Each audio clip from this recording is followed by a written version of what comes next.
Tennessee of Guyana. Welcome to Globespan. In 1763, in Berbice, Guyana, under Dutch colonialism, there was a slave rebellion. Had that rebellion succeeded completely, Berbice would have been the first independent republic in the Western Hemisphere. It would have preceded the Haitian Revolution and the American Revolution. Tonight, we have with us a very special guest, Dr. Marjoleine Cars, who is the author of a book that was just published on the Berbice Rebellion. Let me tell you a bit about her. She teaches courses in early American history, Atlantic history, and women's history. She also deals with gender and women's studies and language and culture. She was the chair of history department from 2011 to 2018. And she is also a senior editor of something that I've dedicated my life to, International Labor and Working Class History. I have to talk to her about that. But today, she's here with us. She's the author of the book, The Untold Story of the Berbice Slave Rebellion, Blood on the River, a chronicle of mutiny and freedom on the Wild Coast. I wondered what it was from the Gold Coast to the Wild Coast. That's another matter. Dr. Cars, I want to first of all thank you for contributing to our historiography. And I will come back to invite you to speak about your book. But I also have with me today my co-host, Professor Floyd Haynes, founder president of the Roraima Institute, and an American Guyanese businessman. Floyd has one foot in Guyana, one foot in America. He goes very, very often. And we have Timothy Jones, senior counsel, and the chair of ANOG, which is an opposition party in Guyana. And we have with us another good friend of mine, Dr. Edward Greene. He is currently the Chancellor of the University of Guyana, the former Secretary General of CARICOM, and a UN Special Envoy for the Secretary General of the UN on the issue of AIDS in the Caribbean. And he is here with us. Of course, he's the author of many books and so forth. Dr. Cars, please tell us how you decided to research and write about this glorious rebellion, and what should we as Guyanese know about what you wrote about? Sure. So first, thank you all to you for inviting me, Paul, and for all your distinguished guests who will be engaging with the book, as I understand it. And do you want me to talk for about, what, 10 minutes? Or you want me to give you a 2-minute version? As long as you want to talk, as long as you leave us a couple minutes to ask you a question. 10 minutes sounds about right. It's really exciting to be on your show to talk about this episode, which is, of course, well known in Guyana, at least in broad outline, but is very little known by the rest of the world, which is one of the reasons I wanted to write about it. So I want to talk about 3 things briefly, why I wrote the book, tell you a little bit about the historical sources on which it is based, and sort of share my most important conclusions. And I'm going to do all that in 10 minutes. So about 15 years ago, I had just finished a book about a rebellion of farmers in North Carolina on the eve of the American Revolution. And I really wanted to branch out from early America into the Atlantic world. And because I'm Dutch, I thought it would be really interesting to do something in what they call the Dutch Atlantic. And so I went to the National Archives in The Hague, and I found this huge collection of records about a place that I knew very little about, called Berbice. And of course, Berbice was started in the 1620s as a colony, but in 1720, it was bought by a company of stockholders called the Society of Berbice. And they really developed the colony more thoroughly as businessmen. And so The most extensive records we have date from 1720 on. And those records are really rich. And they allow us to study the history of African descended people in Berbice, as well as the history of Native people and the history of Europeans, of course. And those records show that enslaved people fought their enslavement well before the 1763 rebellion. They did so through daily or day-to-day resistance in the form of making fun of the slaveholder behind his back, or breaking their tools, or not working very hard. But they also rebelled by running away, whether individually or in groups, and also by trying to foment rebellions. Most of those were small, confined to 1 or 2 plantations, and they were usually suppressed pretty quickly.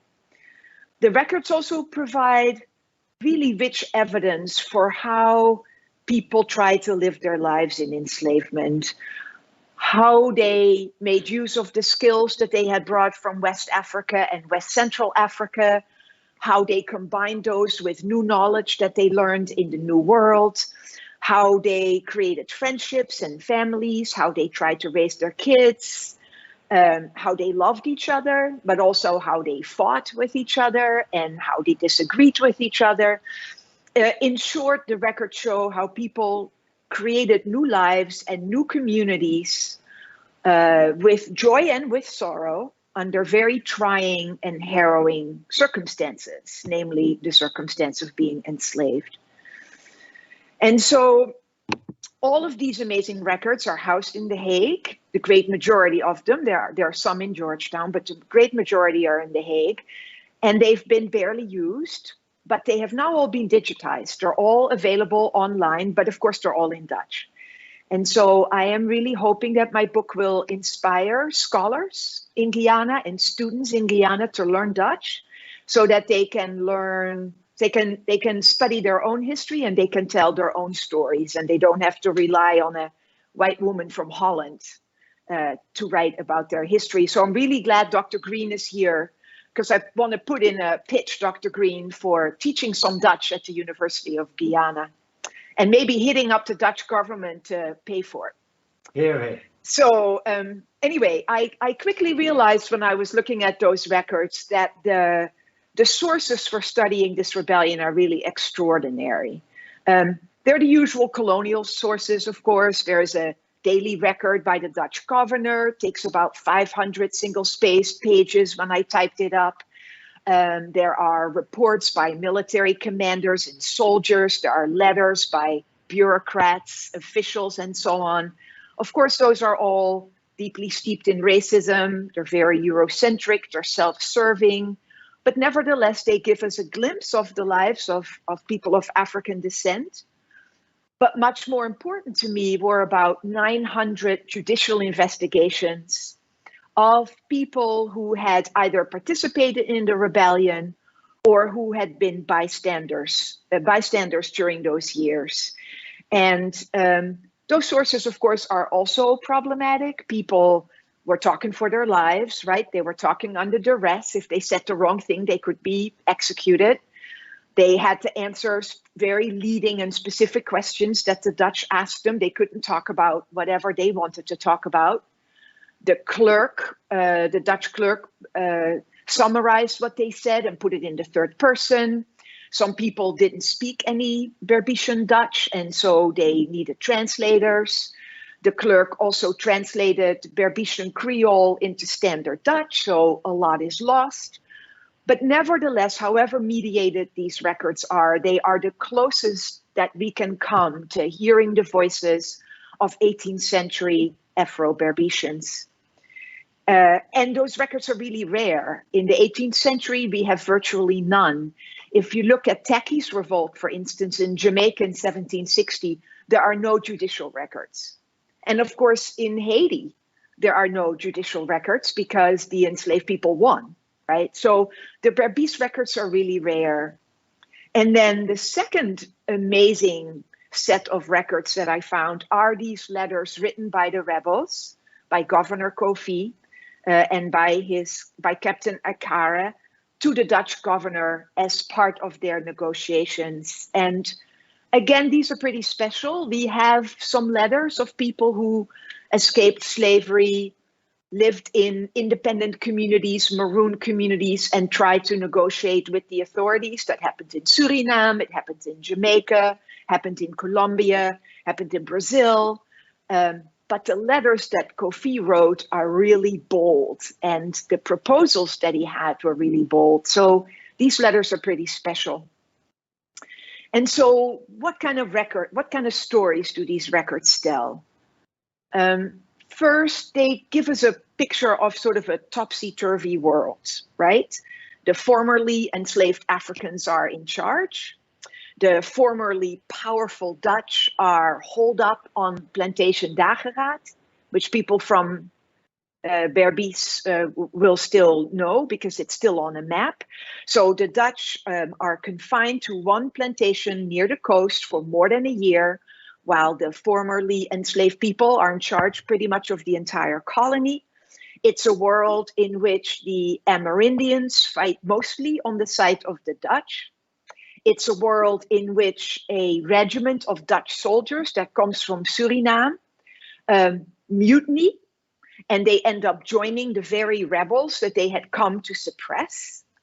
And it's a story that features not just European leaders and African descended leaders, but a lot of ordinary Black Berbicians.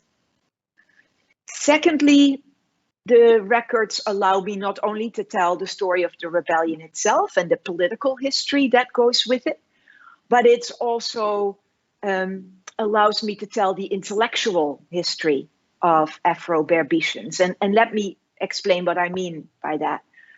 When I studied the American Revolution, of course, from my study of the American Revolution, I knew that at the time of the American Revolution, about a fifth of American colonists were in favor of independence.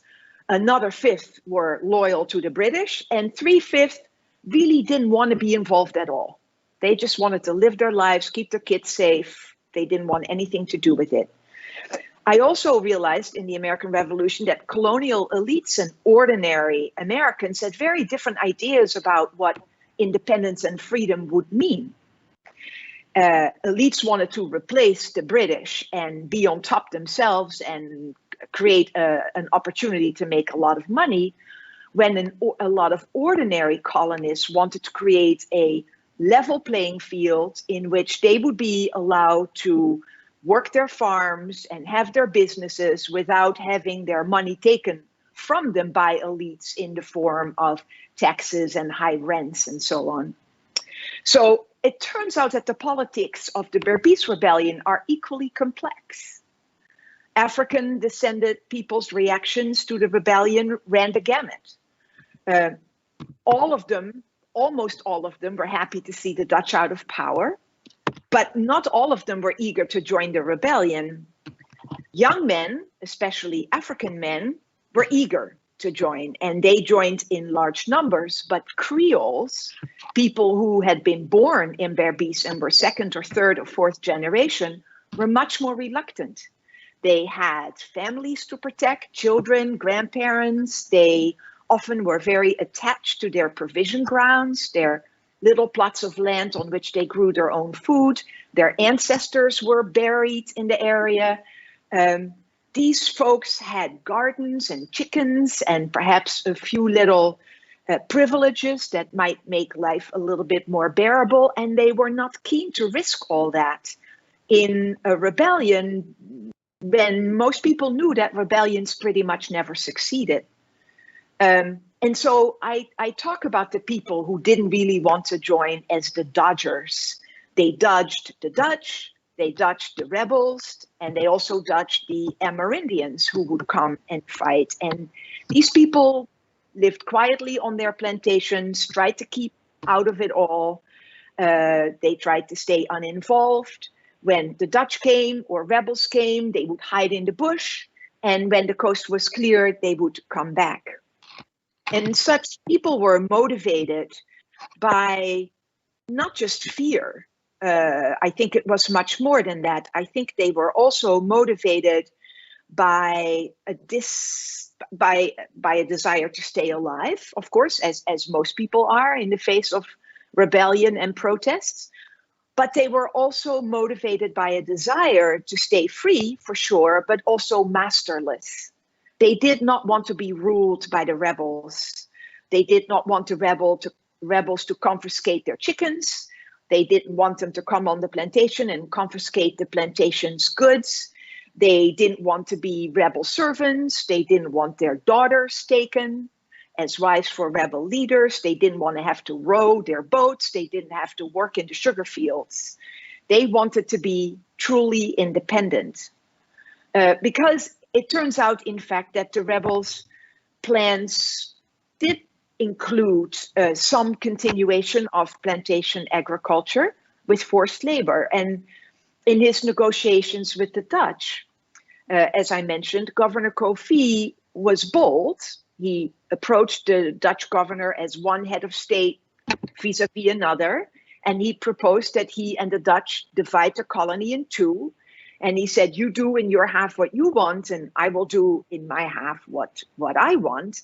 But it's clear that he envisioned a state with himself and his people in charge, and that they would participate in sugar production.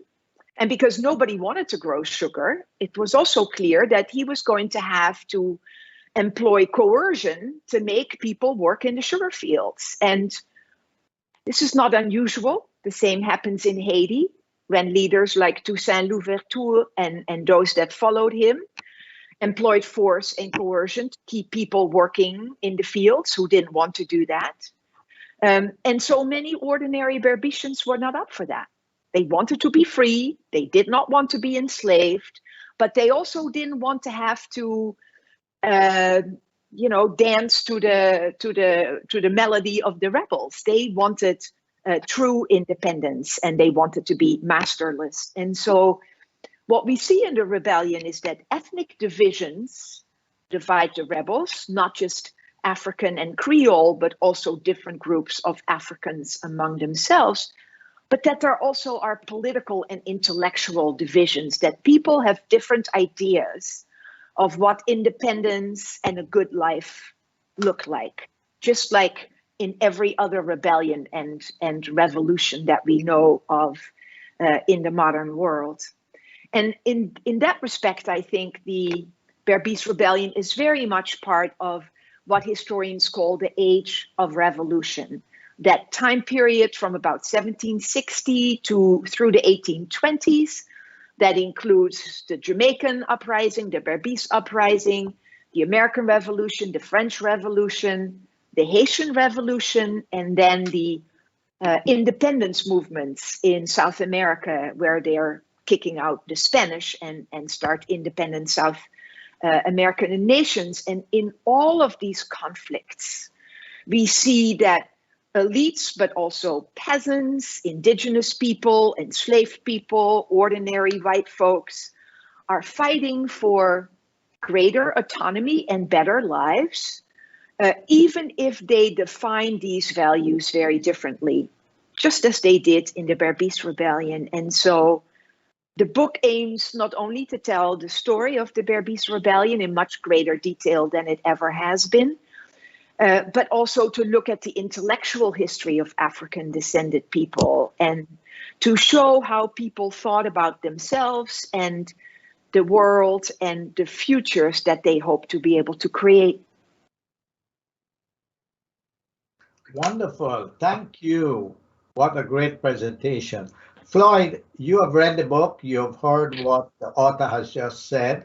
What is your take from the book and your reaction to what Marjoleine has just expounded on? Well, first of all, Marjoleine, thank you very much. It's a very interesting piece of history. And I must commend you for taking information from the archives. And you know, history is usually told by the victors. And you were able to take that, but still give fair representation to the, quote, defeated, if you may. Although it was written, although it was taken from memorandums and memos and so on, that would have been written by the Dutch. So I think you did an amazing job there. Some of the things I thought was quite interesting, and one of the things that I didn't realize, and perhaps I knew, but not to the extent, was the level at which the Indians, the Amerindians, served as bounty hunters. It's sort of counterintuitive in the sense that you would have thought that there would have been some kind of solidarity between the Amerindians and the Africans, because in the sense that they were both brown people, they had a common enemy, and so you would have thought that that would be a natural tendency for them to come together against the oppressor. But I understand the Dutch, you know, had incentivized them, and they were able to provide, you know, compensation and rewards and those types of things, which was a form of incentive. The other thing I found quite interesting was that in a sort of poetic irony, if you may, the people that essentially got rid of Akara and Kofi themselves would find themselves being hunted by Akara, and then being turned in. In other words, they confronted Kofi and Akara. I mean, I'm talking Atta and Akabir, and then they found themselves on the run by other Africans who had returned and was employed by the Dutch. So that was also a little interesting for me. But what my real question is this: as I read the book, it seems like to me that this revolution was never going to be sustainable. And the reason I thought that was this. The Dutch would have always had an unlimited supply of people, power. They had a nation behind them. Whereas the slaves found themselves running from plantation to plantation, trying to eke out a living. Very difficult to plant crops. There is no stability. There is no reinforcement coming from anywhere. Even if they were able to set up a colony, at some point reinforcement would have come from the Netherlands and ultimately would have retaliated. So I wonder, to what extent was that rebellion ever sustainable? Okay, we will let Marjoleine make notes of some of the issues raised, and then give her a chance to do an overall so that the other guests can participate. Dr. Greene, what is your take on the book, and as Floyd did, a reaction to the presentation? Well, first of all, I think that I was impressed really by the extent of the research that was done. Unlike Floyd, I really thought that garnering the information from the sources that she did provided such a picture of what it was like in the 1770s, and how in fact the plantations were so separated that it required a lot of fortitude by those who led that rebellion, as well as really those who came along. It took good faith. I, like Floyd, believed that it would have been a difficult victory to be won by the rebellion. But what occurred to me, however, was the extent to which, at least in a minimum way, the rebels, led by Kofi, held some level of diplomacy, involved themselves in some level of diplomacy. Where did they learn it from? It had to be just a sense and sensibility they had by growing up as slaves. And I think that Dr. Kars herself pointed out that they learned the ethic of trying to deal with their slavery, and to really to conquer it by speaking in different languages, by making symbols and by involving in what is literally brotherhood, because that's really what sustained it, even though there were divisions. But okay, having said that, what I thought, some question marks I had, I thought that somewhere there was the Dutch West India Company, but in this book, I didn't see it anywhere, and I wondered if it was because the Dutch West India Company came later, but I wasn't sure, because the history that I read told me that the Dutch West India Company was there from the 18th century. Secondly, the Dutch had really allowed the British, as far as I can tell from history, to be immigrants. And I wondered to what extent why were they unable to depend on those British immigrants to help to support them against the rebels? And then thirdly, I thought too that in the book, Dr. Kars did say that there was Berbice was poorly developed, and the Dutch government was really very poorly organized.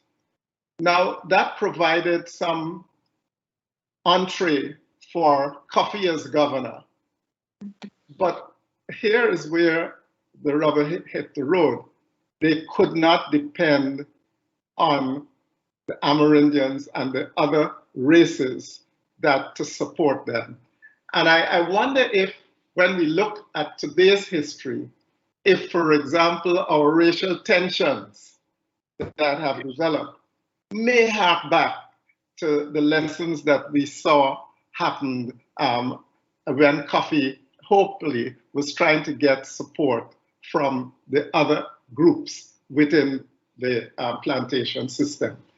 Those are some of my thoughts that I have, but there are some others that I would speak to later on. Wonderful, wonderful, wonderful. With polarization in Guyana now and the division of leadership during the rebellion, there are a lot of lessons there, but we will come back. This is very interesting.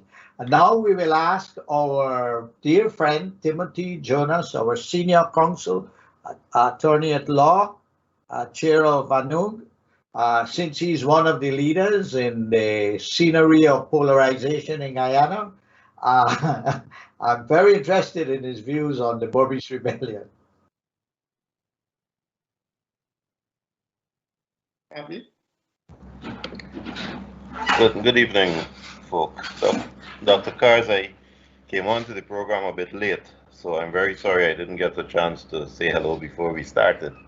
But I am going to remedy that omission and do publicly what I had planned to do privately, which is to thank you for the research that you have put in and the product that you have presented to the world.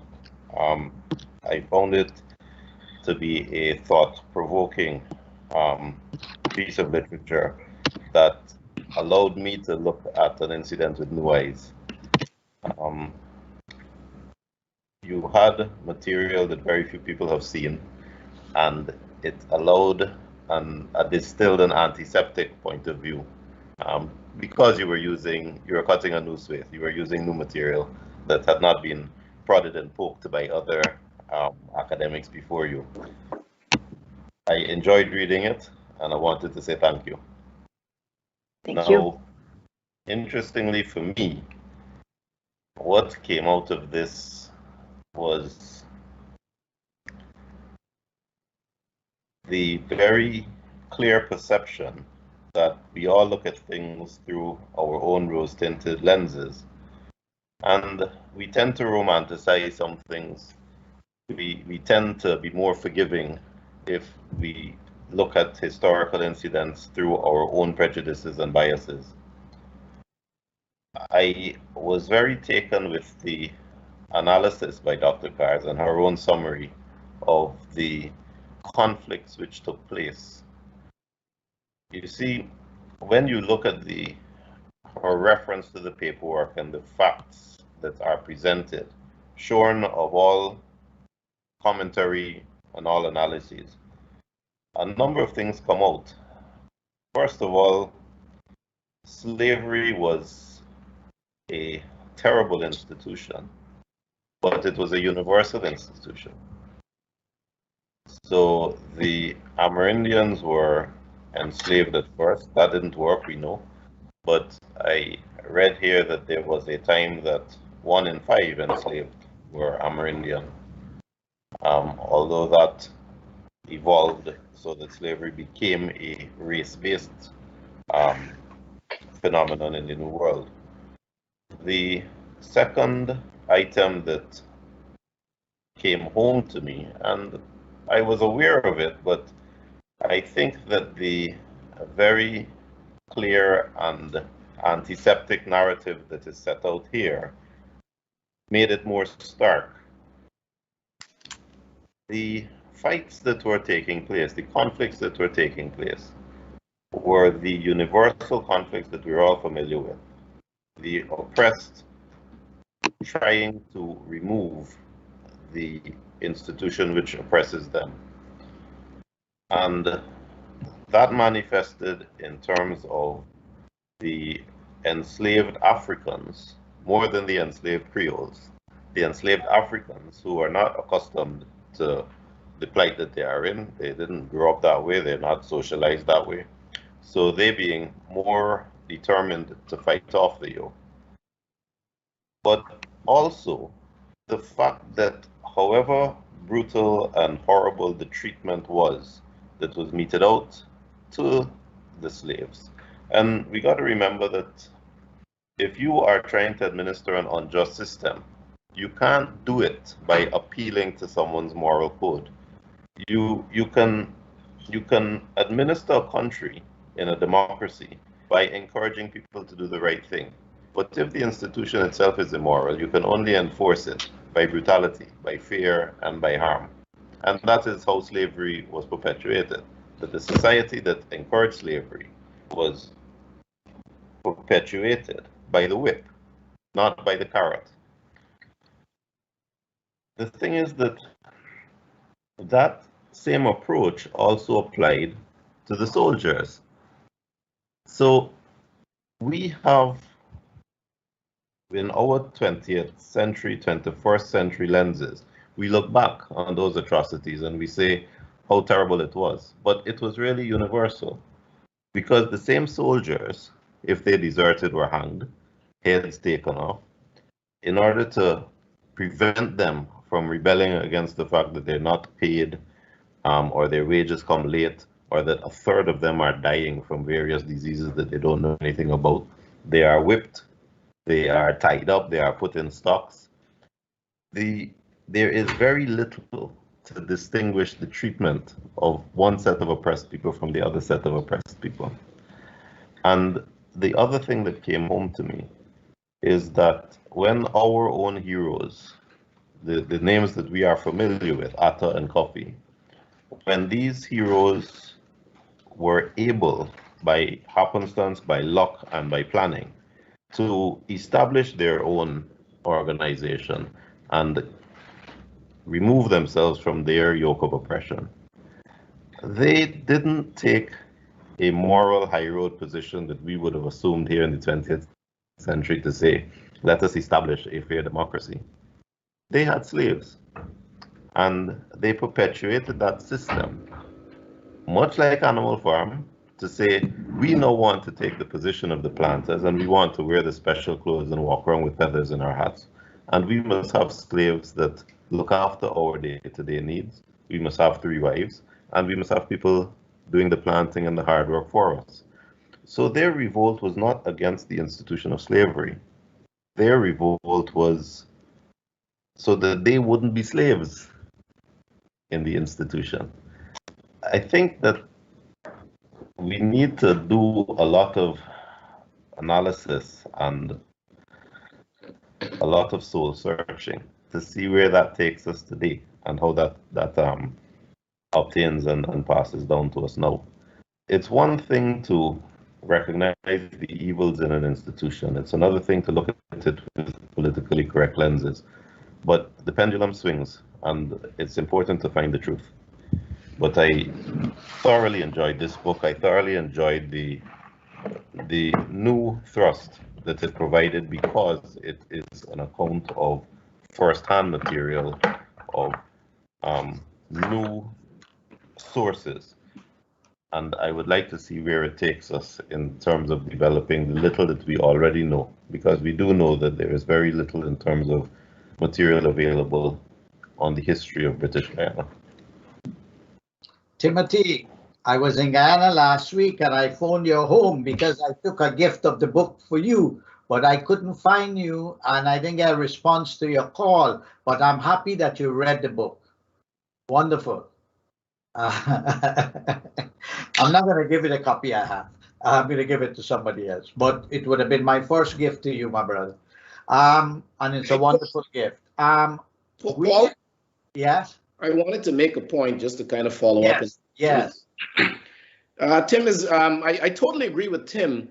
You know, as I read this book, one of the things that became clear to me, the experiment in self-governance by the rebels underscores the economics of nation building. In other words, it goes to the heart of how European powers were able to build up their society using cheap or forced labor. Because when the rebels tried to establish a nation or a society of their own, they were confronted with the challenges. You need labor, you need food, you need all those types of things. And so in a weird sense, it brought to light the challenges of nation building. And ultimately, as Tim said, they resorted to some of the same behaviors that the Europeans would have, the forced labor, et cetera, et cetera. It's a very interesting piece of irony. Wonderful. We have about 6 minutes before we take a break. Can anybody use, let's begin. Let's give Marjoleine the 6 minutes for some initial reaction, not to all of the reactions, because we have to take a break at 7:45. Marjoleine, you heard some comments. Any reflection? Yeah, thank you all, first of all, for reading the book and for engaging with it. And I think that you bring up both some really deep issues, like Tim and Floyd just did, in terms of, if you're going to participate in a capitalist system, if you're going to be participating in a capitalist world order, which Kofi had in mind, apparently, then it is very hard to do so without a certain form of coercion, first of all. And of course, these folks were coming from West African societies where slavery also existed, albeit in a different form. And in Africa, in West Africa, there was also resistance to that. So what you see throughout the Western world, and I'm including Africa in that, is fights between who is going to take advantage of ordinary people's labor. Is it going to be those ordinary people themselves? Or is it going to be an elite, whether it be a Kofi and an Atta, or a Dutch governor, or an African ruler, or an African slaveholder in West Africa? Is it going to be an elite person who is going to take advantage of people, or are they going to be allowed to take care of themselves and hold on to what they have? And I think that struggle that's the history of the Western world. Yeah.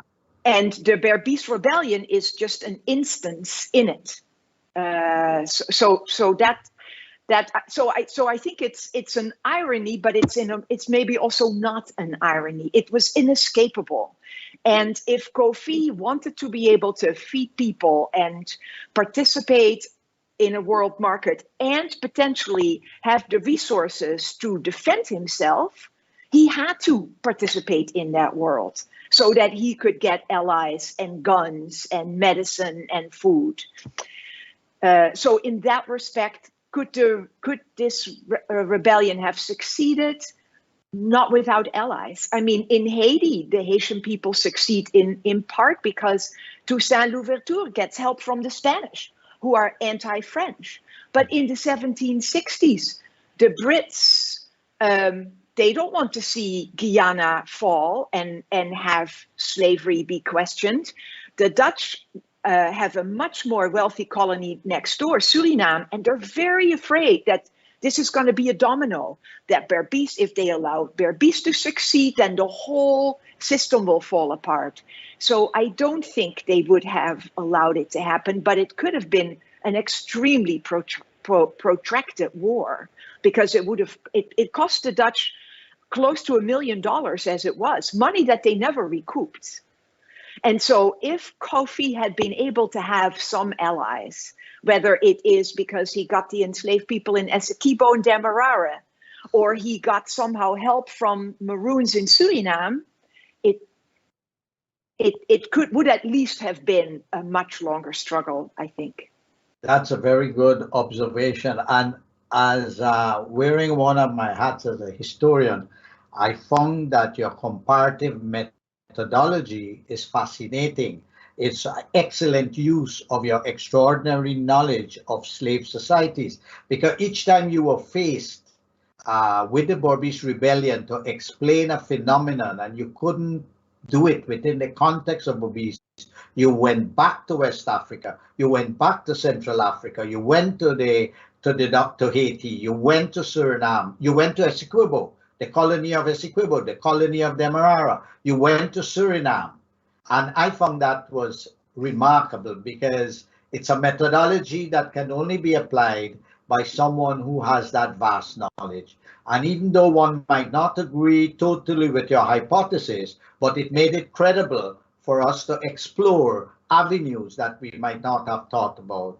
And so I really find it, because I'm very into comparative global politics, criminology, and so forth. So it's fascinating. But now it's 7:44, and we will come back, take a break at 7:45. But one of the things we have to remember is that there are lessons that we can draw for today from what happened in Berbice.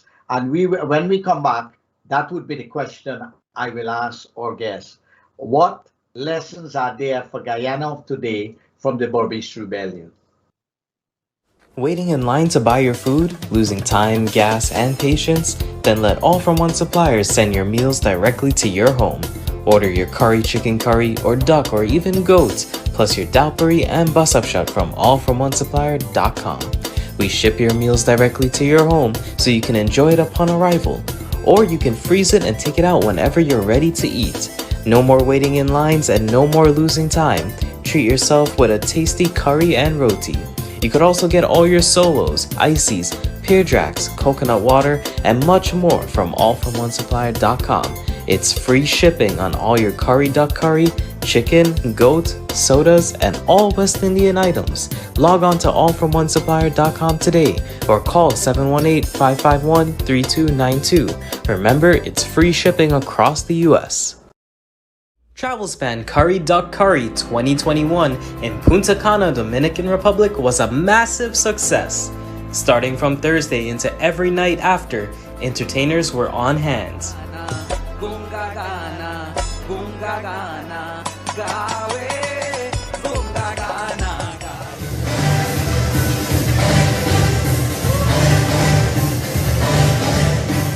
Then came the Dominican-born Bollywood dancers that just awed the crowd.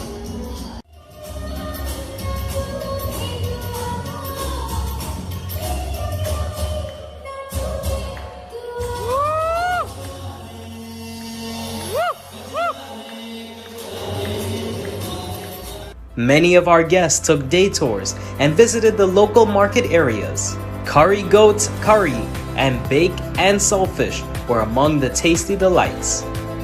Then came the big moment of the curry duck curry competition.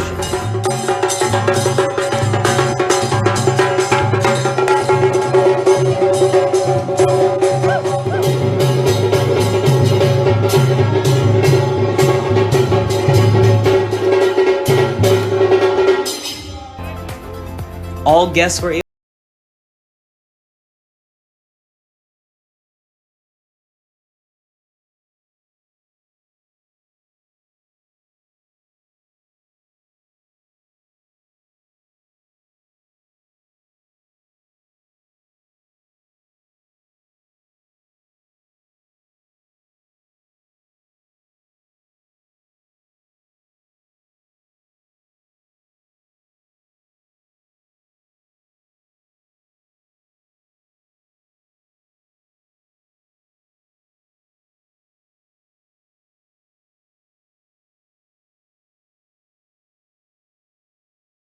thank you for making this trip a memorable one. Globespan is back, and we are here having a discussion of a very, very fascinating rebellion in Guyana in 1763. And in Dr. Carr's reaction to or response to some of the comments, she made a very important point that is central to Western civilization and countries around the world, and it's still with us. Why is it the same complaints that the underdogs, the lower classes in the Berbice rebellion, why they had a different vision about what they wanted after the revolution than from the elites? That is still with us, whether we go to Cuba, whether we go to Nicaragua, whether we go to the Russian Revolution, the French Revolution, and it's still with us today, and it's unresolved. And even in post-independence Guyana, it's still an issue that has not been sufficiently addressed. So now, gentlemen, I would like to ask you all to look at the Berbice rebellion and what Dr. Carrs has explained in our book, and see if there's are there any lessons for us today in Guyana? Let me start by dealing with something that is not necessarily what you're looking for. But I think one of the lessons that I get out of this exercise, one of the takeaways, is that in Guyana, probably in the Caribbean as a whole, but in Guyana, we need to pay more attention to documenting and analyzing our historiography. Yeah.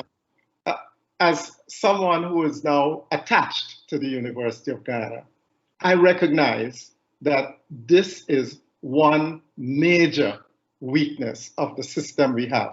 We do not necessarily know our history very well. And Dr. Carrs did demonstrate how methodologically we could go about it. I want to say that had Dr. Gravesandi been able to join us, there's a blackout and he is listening on his phone, so he cannot join us. But if he were able to join us, he would say that although it appears that we don't document our history, at the University of Guyana, and which is important to the future and how we link what Dr. Carrs did with our today, we have perhaps the best collection of Caribbean documentation and its historiography, except in the British Museum and the US Library of Congress. And although I have not seen the collection, what I am told from Dr. Gravesandi is that all the letters of that era in which Dr. Carrs collected her information, all the letters and the documentation that came from Storm Gravesandi that Dr. Carrs asked me about, all of those are located in the archives of the University of Guyana. Now, what are we doing with it? This is what I think the lesson we have. We have to utilize the information for public education, also for what Dr. Carr calls intellectual history. And I want to bring that out as something that we would otherwise would have overlooked. And I wanted to say that briefly before I allow my colleagues. Wonderful, wonderful. Next time I go to Guyana, I'll visit that collection. Floyd, what's your take for today? Couple of them. The first one is that when people are confronted with conditions so bad that they have nothing to lose, anything is possible. That's one observation. They will resort to whatever means necessary to free themselves of that condition. The other observation is that, or lesson rather, is that whenever you're trying to build a nation with a group of individuals with different backgrounds, different experiences, in the case of Berbice, we're talking about the Amina or the Ganga, and wherever part of Africa they came from, there are huge challenges. And those challenges, the internecine or internal conflicts, can prove to be your own undoing. I would submit that some of those challenges exist even today. Wonderful. my dear friend Timothy Jonas?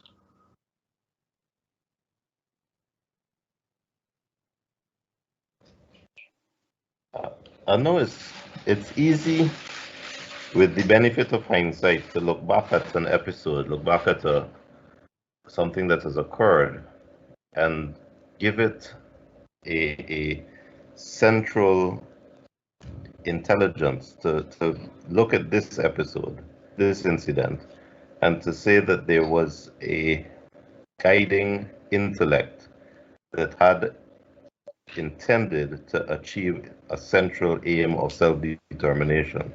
And I really think that that might be a mistake.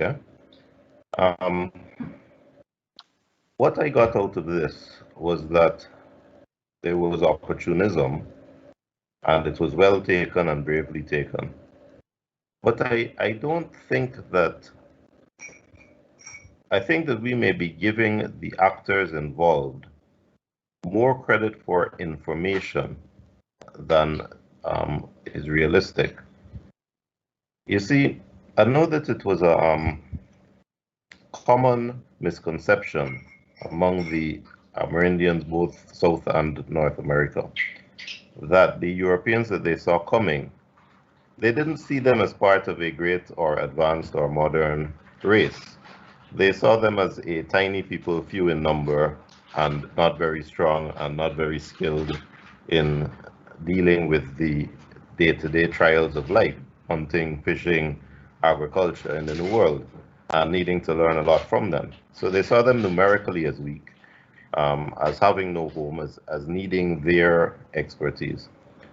And I wonder if it would be accurate to ascribe to Kofi and the others some knowledge that there was this huge, complicated, well-structured civilization in Europe that they needed to depend on for their own sustenance, and that therefore they needed to continue the model of agriculture so that they could trade with this large and modern capitalist structure.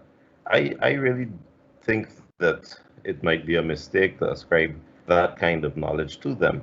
A person who is kidnapped in Africa and taken on the transatlantic trade and deposited in South America hasn't been told very much.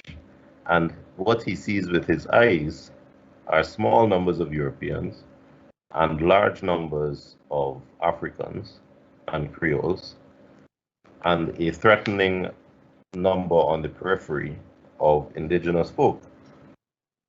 So I think that for me, what came out was that the guiding force behind the motivations of the actors was nothing altruistic. It wasn't to form a society or to create anything new.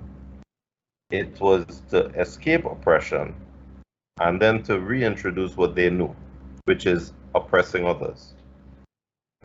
When Kofi died in the book, at his funeral, it was expected that at least one of his wives would be killed, a number of other people would be killed and put into the grave with him, his slaves would be killed. This is not symptomatic, this is not an indication of trying to create a new and enlightened society. This is an indication of fighting against your oppression, but then creating a society where you're at the top of the pecking order. When the Creoles and Africans were induced to come, when you tried to draft them into the rebellion cause and they refused, you cut off their heads, you whip them, you threaten their families and their children. You use exactly the same devices. And from those people's point of view, they had their own private, selfish interests at heart, which is absolutely understandable and necessary. They needed to survive, they needed comfort, and they were afraid of repercussions from the Dutch if the rebellion failed. So everybody was motivated by the narrow self-interest that we all suffer from. And I think it is a mistake to ascribe anything larger or grander to what we saw, to what we read. And I think similarly, in today's society in Guyana, which continues to be a society of oppression, I'm afraid, when you speak to people and you point out that there is a large cause, there is a necessary fight for democracy, a necessary fight for equality, for justice, for liberty, most people's responses are not in recognition of this large cause to join in a single consciousness, to help this fight and to help carry this fight. Most people are primarily concerned with their own selfish interest, their own narrow, whether it's financial, social concerns, and their own progression in life using those criteria as sounding boards, as sounding posts. And I think that that is, for me, the lesson that I see, the similarity I see in modern day Guyana, when I look and read what Dr. Kars has so kindly provided us with. Very, very interesting. And we need to point out also that the Amerindian chiefs did sell their own people as slaves to the Dutch. So, and this issue of the role of the Amerindians, runaway slaves and so, is a very emotional and sensitive history story, and that has been used in the past. But before I make a comment, well, I do want to point out, Dr. Marjoleine, I'm going to ask you to react to what was said just now. Continue your. I think it's probably a mistake to say that Amerindians were selling their own people. I think that people who were identified as Carib did not think of Lacono people as their own people. And they didn't think of the nations that lived further inland as their own people, just like the English didn't think of the French as their own people. And so Amerindians, like people in West Africa, sold people that they had captured in war or in raids, and so they sold their enemies, not their own people. And that, I think, that does make a difference. I think that what Tim points out, of course, in every rebellion and every revolution, people act, the great majority of people act first and foremost out of their own self-interest, right? That's true in the American Revolution too. That's true in the Russian Revolution, the Chinese Revolution. So, but I don't think that acting out of your own interest means that you cannot have, at the same time, also some greater goal in mind. And I think that somebody like Kofi, who lived in the house of his master, was apparently a very intelligent, charismatic person, would not have been able to figure out what was going on in the world and the ways in which how those couple of feeble Dutch in Berbice were linked to a larger nation in Europe. And I guess thinking that it's only reactive seems to me to shrink the fight necessarily. I think that, yes, of course, people acted out of their own self-interest and they rose up against an oppressive system and they wanted their little piece of the pie. But that does not mean that they were going to put exactly the same thing in place that they had overthrown. And it also doesn't mean that people may not have had larger dreams. So I guess I'm maybe a little bit more romantic than Tim is in this case. Well, I want to make a comment on the significance of the Berbice rebellion to Guyana in a particular way. At political independence, the Berbice rebellion became very important for the leadership. The People's National Congress, which was ruling Guyana, became very, very important. And there is a Guyanese by the name of P.H. Daly who wrote a book, From the Berbice Rebellion to a Cooperative Republic. Because in 1966 we became independent, and in 1970 we were declared a cooperative republic. But this is a story, and I wrote a paper on it in the 80s and spoke about it. I shared it with you, Marjoleine. I don't know if I shared it with the other guests on the program. But in that critique I did of Daly, what I was saying was this. At political independence, Forbes Burnham, who became the prime minister at the time of political independence, found it a bit difficult to declare himself the father of political independence and to have a statue like Nkrumah, like other leaders, Kenyatta, and so forth. Because this was disputed by another leader who of another race called Chedi Jagan, who declared my fight for Guyana's political independence and that he was a father of independence. So what Daley did, and this is the problem of data, and this is why I like your book, because it's data-driven, Daley went into a novel written by Mittelholzer and pulled out some extracts about the Berbice Rebellion, put together the personality of Kofi, and then he said there is a direct link between political independence and cooperativism with the Afro-Guyanese who were in the Berbice Rebellion, and even Burnham himself took it and went further, and it said it has to do with apartheid in South Africa because those Africans were Dutch. Anyhow, so what this had provided, what Daley provided Burnham and the PNC leaders, and I have a lot of quotations from them, I didn't invent it, their speeches, including Viola Burnham, is that they developed ethnic nationalism based solely on the history of Guyana from an ethnic perspective. I could understand this politically. Burnham had one ethnic base. But then we come to the Sophia Declaration in the late 70s, where Burnham declares himself a Marxist-Leninist. So we had a situation where when I analyze what Daley wrote, and when I look at the statue of Kofi, I don't see Kofi. I see Burnham, because what Daley did, he took the personality of Burnham and the qualities of Burnham and imposed it on Kofi because he didn't have data about Kofi. And now that I read your book, I'm more convinced about it, but I'm going to look into it further. And so I always used to say in the 80s that statue there is Burnham's statue, not Kofi's statue, because we didn't know enough about who Kofi was and what he was doing. So it went to another level. Burnham and the PNC decided that they will have an ideological college, and they will call it Kofi College.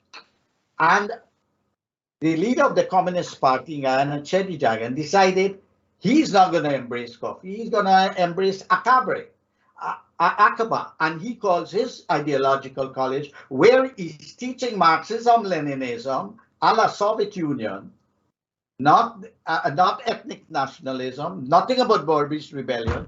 He's teaching Marxism, Leninism, and he called it Akaba College. So the point I want to make is we have to spend time, and I appeal to the young scholars in Guyana, and now that I wish I had had that opportunity to look at these documents when I was much younger, for them to re-examine this period in Guyanese political history, how the Berbice Revolution was used. And regarding today, I would say that we have a situation in Guyana where the current government is saying they cannot speak and deal with the opposition who represent the Afro-Guyanese, effectively represent them. They were elected because that government, that political party does not recognize them as a legitimate government. And so we have a separation between them. And it reminds me of what I read in your book. How do we break this? How do we break this? It's a bit of the Africans who had come to Guyana, and as you call them, and the Creoles, and the division in the leadership. Currently in Guyana, it takes the form of two ethnic groups. So I think, and Burnham had said that very often. If you read his speeches, which I quoted extensively, basing it on Daley's book, he did some of the criticism when he wanted to impose discipline and tell people produce or die.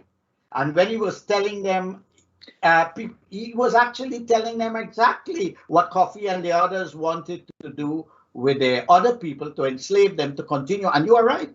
Kofi was smart in that respect. He understood you don't destroy the cotton, you don't destroy the sugar, you don't destroy it. I need it. I need to sell. I needed to sell it where the Dutch are selling it, so I could get guns, so I could get food, so I could get clothes, so I could get things.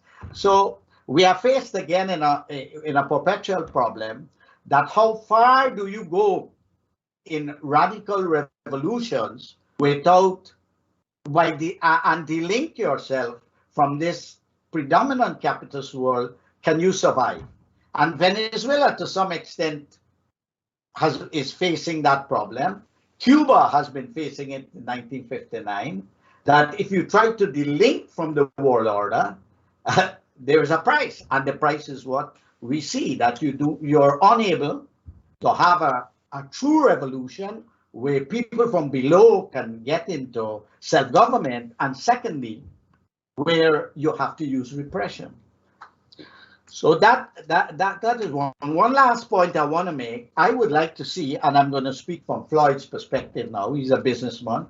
I see an opportunity because I was trying to go with your book to go up the Berbice River and to go up the Kanji River and see if I could, have a sense of all the various points you mentioned where the revolution occurred.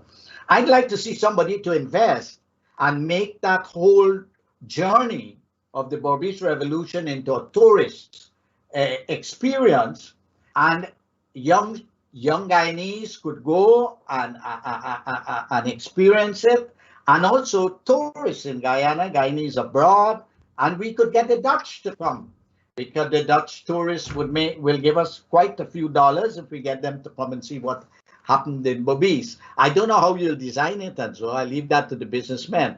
But I think something like that. We had a discussion about whether we should keep Jonestown as a tourist site, so that people could know what happened in Jonestown. But a lot of people were against that. But I think the Berbice Rebellion could be an opportunity in the time in which we live to establish some kind of tourist niche. So those are my comments personally. Now let's get back to our author and to the guests.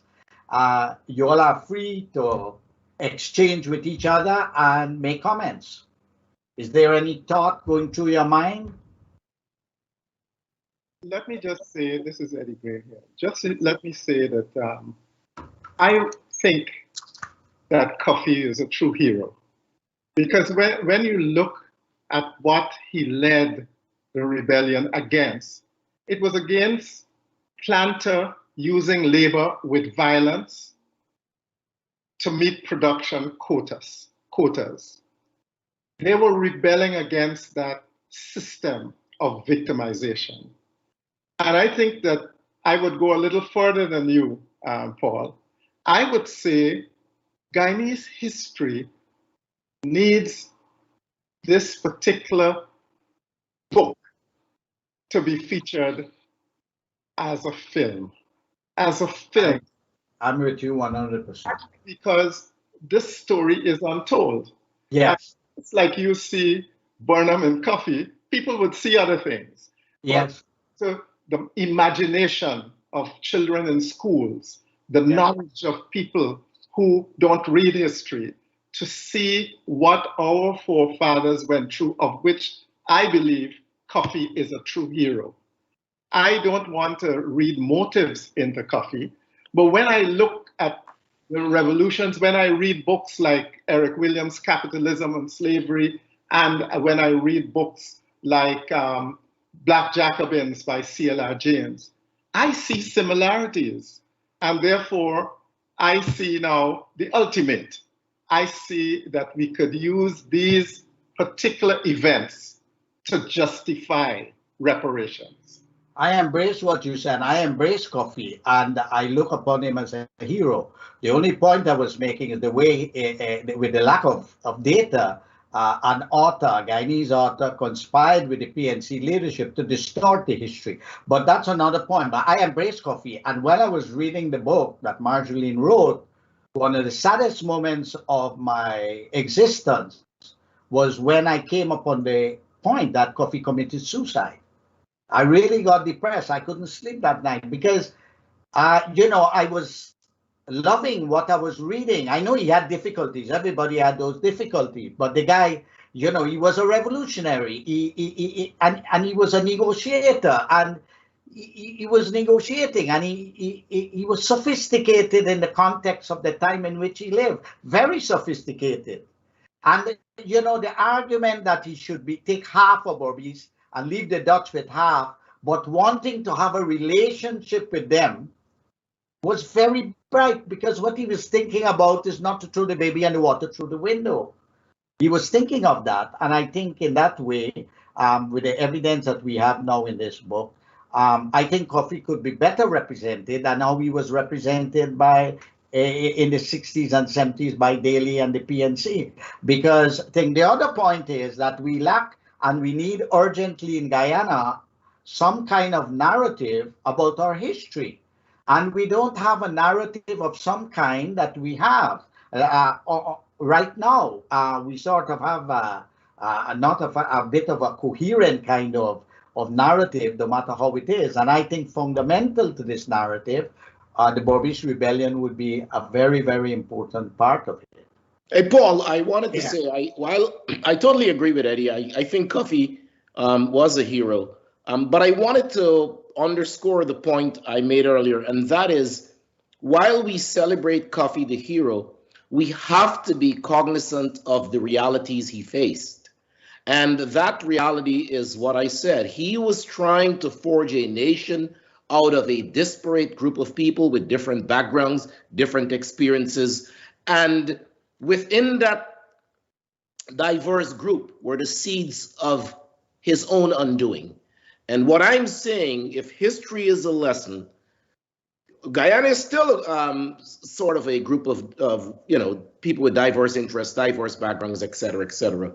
And so one ought to be cognizant of the challenges one faces when you try to forge some sort of a perfect union, or a nation rather, out of because Coffee's group were not all on the same page. And even had he succeeded in the revolution, there were internecine conflicts brewing. And so that, to me, is lesson for today as we push forward with one people, one nation, and one destiny. We cannot ignore those internal conflicts that existed, largely in part because people came from different parts of Africa. They had different experiences. Some were born in the Caribbean, et cetera, et cetera. Major challenge that, in spite of Coffee's brilliance, he had not overcome, and probably would have had a difficult time overcoming had he succeeded. That's a good point, and we still face that thing in leadership today in Guyana. How do we overcome this polarization that exists? And will definitely, it has existed throughout our post-independence and pre-independence by our so-called native political leaders. Another thing I found interesting in your book that I wasn't aware of, I thought that the Dutch soldiers were only Dutch, but a lot of them were mercenaries. They were British, they were Italians, they were French. I found they're Germans. I said, holy smoke, I can't believe this. That the enterprise was, not only Dutch, it was also, strengthened by the Europeans. And you made that point, you refer to it for us to understand Europe in a broader sense. And that, I think that was very important, very important. Well, I think the Dutch they were a small nation, yes, and they had sort of outsourced their armies always to mercenaries from all over Western and Northern Europe. And these are the folks that they could get to come to Berbice. Just as the 350 Europeans in Berbice, only probably less than half were actually Dutch. The rest were, again, French or Swiss or what we would now call Austrian or Swedish and so on. And in fact, you asked about this, Dr. Greene, about the Dutch West India Company, but the West India Company was not, they had sort of leased Berbice to this private company. And after that, they were really only involved in bringing, in taking care of the slave trade, which they didn't do very well. So after the 1730s, they even had to give up their monopoly there, and independent slave ship captains could come to Berbice and sell captives. So the West India Company does not have a very big role. Berbice is really owned by this small company of shareholders. But your various opinions on the Berbice Rebellion do very much remind me of how In the United States, of course, people hitched the American Revolution to various political causes. Yeah. People interpret the founding fathers to support certain interpretations of the constitutional law or others.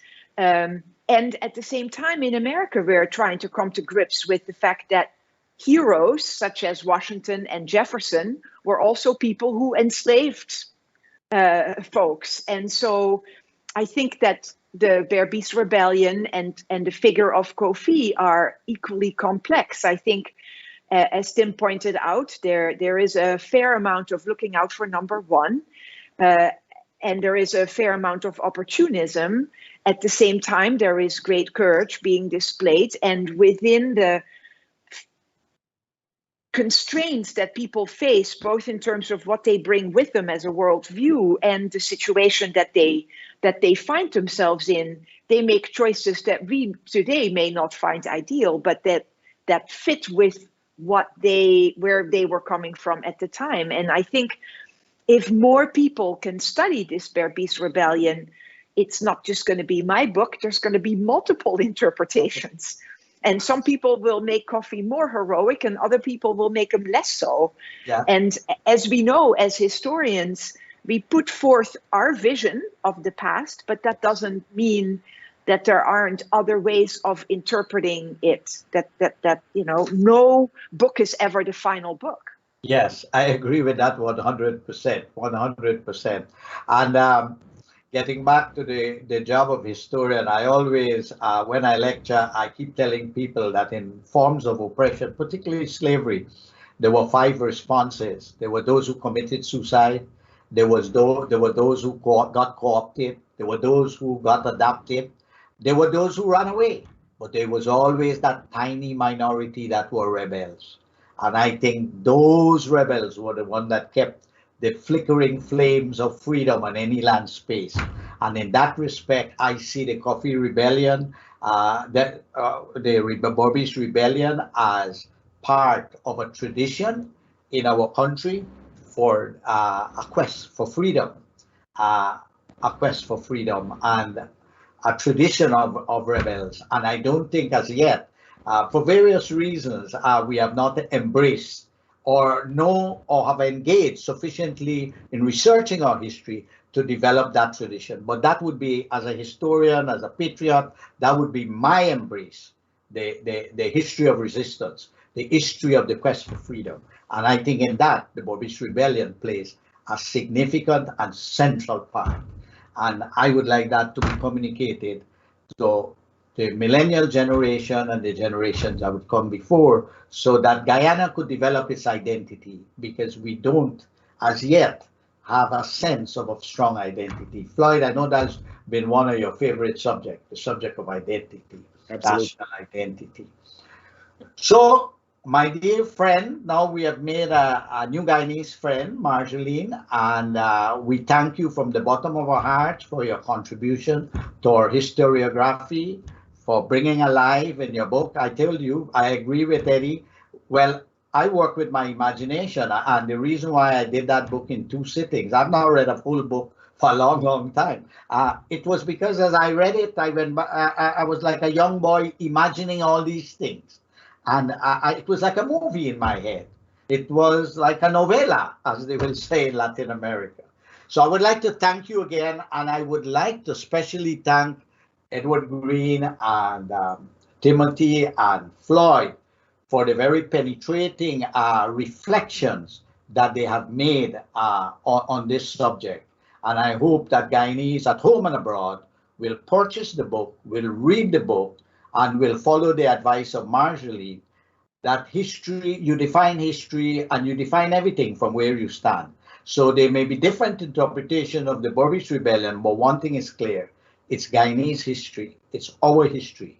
And the revolutionaries and the rebels of that era are our rebels, our revolutionaries. So thank you all once more. Until next time, when we meet the 3rd Wednesday of the next month, I wish you all the best. Thank you, Paul. Thank you all very much for your engagement and the opportunity to talk with you. I have enjoyed it a lot. Thank you. Thank you, Dr. Thank you. Prof.